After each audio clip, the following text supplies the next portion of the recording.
Foreheads Broadcast. I am Apocalypto Joe, and I'm here Roscoe. with my partner. And as usual, we're going in on these topics. But today, Roscoe, I wanted to ask you a question.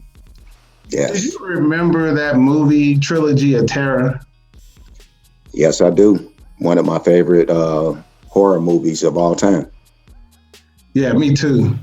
I always think about the last story in the Trilogy of Terror with Mhm. Karen Black. She's like a queen of horror back in the day. And that story always creeped me out because she had the little black tiki doll. And when she bought it, she was, obsessed with African culture. Right. She got the instructions on what to do with the tiki doll and how to take care of it and so on and so forth. hmm But she didn't listen. The dark spirit that inhabited the tiki doll took over Karen Black's character. And the only reason I bring this up is because we live in a time where Black men are really the focal point of a lot of derision, accusation. I know earlier this year, there was a Black man who was in Central Park and a white woman who we call Karen accused him of trying to do harm to her. She even called the police. And the man, he's recording the whole exchange and he wasn't doing anything. But if you let her tell it, she was being harassed and stalked and threatened. She said her life was in danger. Right. Which makes me bring up this woman here, Carol Bryan Doham. She's the woman that accused Emmett Till of whistling at her. And that from there, white men proceeded to kill young Emmett Till, who was visiting the South from Chicago, as if whistling at a white woman warrants the loss of life by any stretch of the imagination. Right. So I wanted to ask you, have you ever dealt with a situation where a Karen got at you?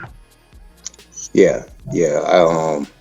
I can't say it was quite to the degree of these situations was gonna end up to where my life was gonna be lost, sir.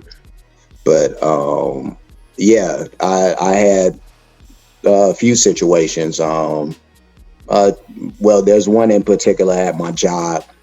I happen to be doing my thing, and there's a lady who comes up, and she needed my help with some heavier items, so I helped her with those couple of things, and I proceeded to walk away. Now, as I was doing that, she called me back over, and she was asking me to grab some items that I thought she could have grabbed herself. And I just kindly said to her that, ma'am, that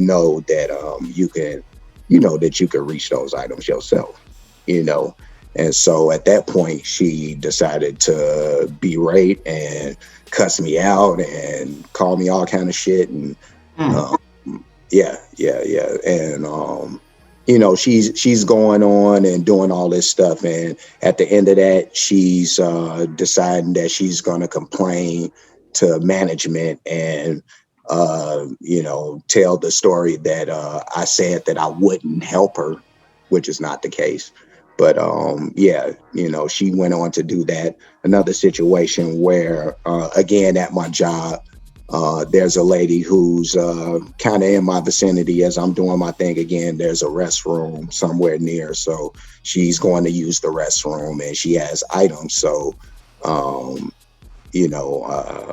think there was something beforehand where I might have helped this lady too beforehand. But anyways, she asks if I could watch her basket while she goes and use the restroom.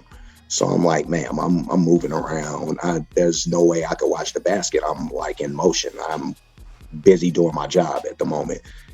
Again, this lady cusses me out, tells me how it's my job to do that in particular, you know, but yeah, definitely L's for that. But again, this lady, she went on to tell management, you know, about the situation. But yeah, you know, these ladies, they decided that because I didn't help them in those situations, that those situations deemed that my job should be taken away from me, you know, or some threat to my job, you know. So yeah, those situations were instances of what I call the Black Karen, you know, another situation where I go and there's a lady who I'm trying to send money, and she tells me right as I'm approaching the window that I can't send money, and I have before, just because she noticed the fact that I have before, and she gives me all this attitude and stuff. So wait. So you're telling me that these were sisters? Every single situation. Wait. So I started off talking about Karen Black. But yeah, no. Telling me we're talking about Black Karens now. So you're telling me Karen can be black? Yes. Is what you're trying to tell me. We've noticed the correlation now. Okay, keep going. Go deeper. Yeah, no, my whole thing is I had these situations and they were what they were, but it was an example of just nasty attitudes that were unwarranted, and how women have to get back to being feminine, and we have to get away from doing what Karens of other races have done to us and try to vilify and try to take away things from us. And I know that there's been probably situations where maybe a Black woman has tried to have, I'm more than certain that it's happened, you know, have a young man's life taken by just proclaiming some crazy thing. So, yeah, we got to get away from just this kind of mindset and get back to support of each other and get away from the nastiness, you know, because it's not a good look, first of all, you know, and really because I love Black women the way that I do, and I say this all the time, how, you know, we tried to do this before and I was supposed to go in and didn't.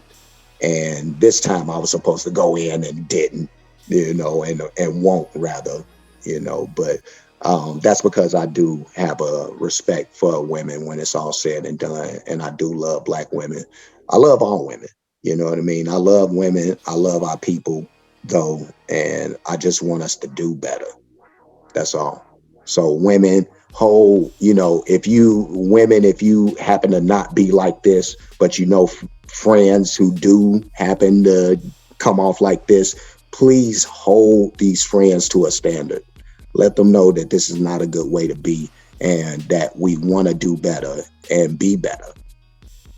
So I'll say this. This is what I'll say. I didn't mean to cut you off, bro. You good. We need to stop assuming that hardworking, blue-collar, melanin-rich men are the enemy. We're not here to serve anybody. If we sit up here and do anything for the women we love, that's because we are doing it for the women we love. Everybody else, we don't know you. If we open the door for you, it's a courtesy, not because we're obligated. Okay? That's what we need people to understand. And the reason we made this video is because we feel like Karen can be Asian, she can be Caucasian, she can be Mexican, she can be melanin rich just like us, but it hurts the most when it comes from your own. We should give each other the benefit of the doubt, especially in places of employment. We shouldn't feel some sense of entitlement when it comes to one another. How does the golden rule go? Do unto others as you would have them do unto you. Well, let's start there, okay? And so for all the Black Karens and white Karens, but we're talking to our sisters. Chill out, okay? We love y'all. We don't want to have this battle of the sexes with our women. but we have to hold each other's feet to the fire when it comes to how we treat one another. Because all it does is makes this volatile cocktail and everything just becomes incendiary. And then we don't love each other. But we need to be loving each other more now than ever before in the history of the world, considering the state of the world. And so that's my point on the subject. Is it anything you wanted to add before we sign off, bro? Nah, that's all I got, man. And like I said, everybody holding each other accountable. We all gotta be better, do better. That even means the warheads, you know what I mean? We not perfect animals ourselves, you know what I mean? So that applies to us as well. But yeah, men hold each other accountable, you know, let them know that these fuck boy kind of attitudes is not cool. Same with the women, you know, let your friends know that, you know, you want to be better, you know, that not to have the attitudes and shit, and, you know, that we are a family when it's all said and done. So that's it.